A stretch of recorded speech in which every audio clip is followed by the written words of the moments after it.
Namhlanje sizokhuluma ngomlando wezibongo, kodwa-ke isibongo esizoqala ngaso uNgcobo. Umlando wakwaNgcobo. UVumezitha wazala amadodana amaningi, kodwa-ke agqama kakhulu kwaba nguNgcobo kanye noMkheshana. Izibongo ezithinte oNgcobo zivela-ke kulaba bantu ababili abangamadodana kaVumezitha. Abantu bakaNgcobo bangamalala nguni bavela-ke enyakatho nezwe. Abantu bakaNgcobo sibathola-ke benendlunkulu, iqadi kanye nekhohlwa. Uqhubeke njalo kuthiwa-ke umuntu wokuqala owaba-ke yinzala bantu simthola-ke akhe umuzi wakhe eduze komfula uThukela. Igama lakhe kuthiwa-ke nguVumezitha indodana kaMthebe.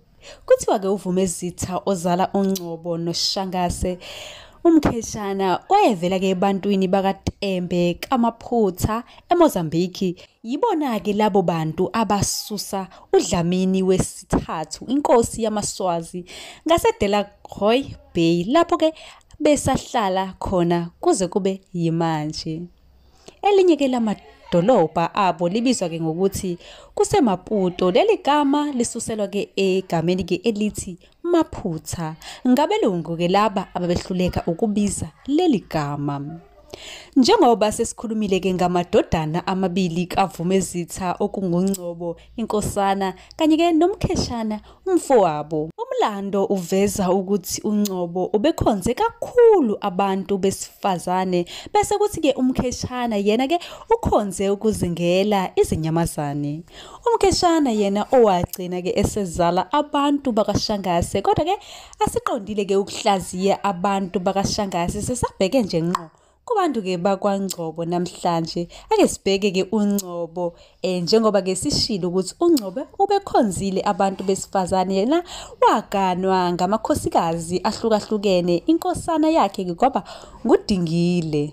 Amadodana kaDingile aba ngamakhosana ezindlu zawo.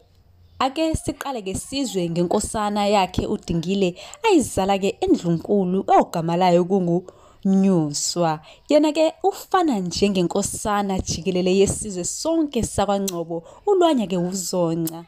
Bese kuthi-ke ekhohlwa ezale-ke uGasela okunguFuze noXhonxo. Bese kuba eMaqadini azale-ke ngoThama kanye noTshezi. Manyuswa, njengoba ngichazile-ke ngenhla le esidlule khona-ke ngichaza-ke ngendlu enkulu yakwaNgcobo, ibuye-ke yaziwe-ke ngokuthi yinkumbemfece. Abantu bakwaNyusa-ke kuthiwa babekho eduze komfula obizwa ngokuthi-ke iMamba ongungenelela-ke wothukela. Indlu-ke yakwaNyuswa isukela-ke kuVumezitha uqobo lwakhe ozale-ke uNgcobo, kodwa-ke nomna wakhe uMkheshane. uNgcobo yena azale-ke uDingele noGasela endlunkulu. uDingile uzale-ke amadodana amabili, oNyuswa kanye noZonca. uNyuswa-ke yena uzale-ke uYemesi, wathi-ke uZonca yena wazala-ke uMaguya. Kuthiwa-ke uYemesi katholanga ndlalifa, kwase-ke kuthi-ke uMaguya ozala umfowabo kaNyusa uZonca wayengena-ke umkaYemesi ukuze-ke abzalele indlalifa. Nempela-ke wazala uMbhele, yena wazala uMapholoba wodumo lakwaNgcobo. uMapholoba azale-ke amadodana amane, uMiswayo inkosana, uSihayo olama-ke inkosana, noMavela emzala-ke ekhohlwa kanye-ke noMgabi. Laba-ke kwakungabadodana kaMapholoba ngezindlu zawo. uSihayo kaMapholoba wazala-ke uDubuyana. Umuzi kaSihayo kwakusenkumbeni, wayesebuthweni-ke uNokuqiki.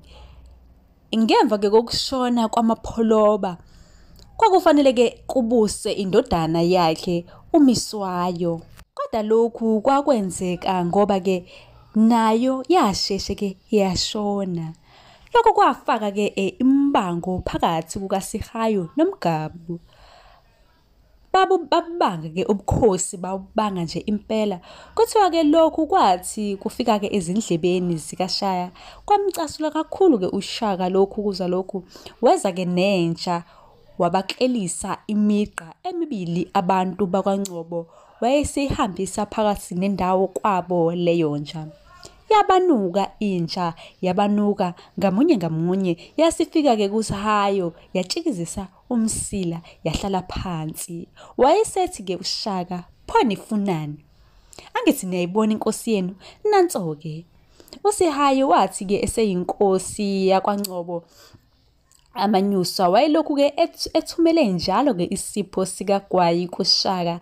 Kwathi ke ngoba uMkapi engabutholanga ke ubukhosi wayesetshela ke uShaka amanga ukuthi ke lo gwayi ahlezi ewuthola kuSihayo uthakatha ke ngawo uShaka. Nempela wakukholwa lokho uShaka wayesemhlasela uSihayo wambulala.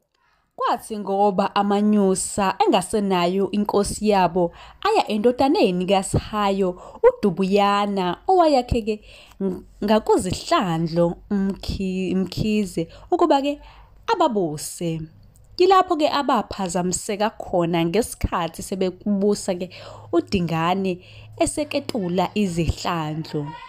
Basuka lapho baya eMhlathuzana. Kwathi ke sebebuswa ngumqedi kaDeliweyo uSomtewu wabasusa wabayisa phakathi komfula iMona neziyongo zaseNudberg.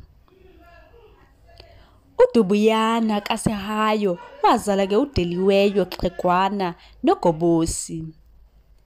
uDubulayo wanikwa ke indawo enetali ngumSomtewu. uGobosi yena walwa nabakwamhlophe umbango ngo-1906 ngoba ke ethi bangamabhuka ngenkathi yempi kaBhambatha yamakhanda. Wayesephucwa ke ubukhosi bakhe banikwa uXegwana umfowabo. uDeliweyo kaDubuyana wazala ke umqedisi. uDeliweyo wayehlala ke oZwathini ngaseVerulam. Yena nendodana yakhe umqedi bebekhona empini kaBhambatha. Umqedi kaDeliweyo wabekwa ngumSotshewu phakathi komfula iMona neziqongo zaseNudberg khona kude buduze neNdwede. Umqedi ke waboshwa ngokuphatheka kwakhe empini kaBhambatha. Kwabekwa ke ubaba wakhe omdala uXegwana ebukhosini bakwaNgcobo. Izihlobo zakwaNgcobo nguDube, uDadeka, uNgongoma, uShangase kanye nabanye abaningi.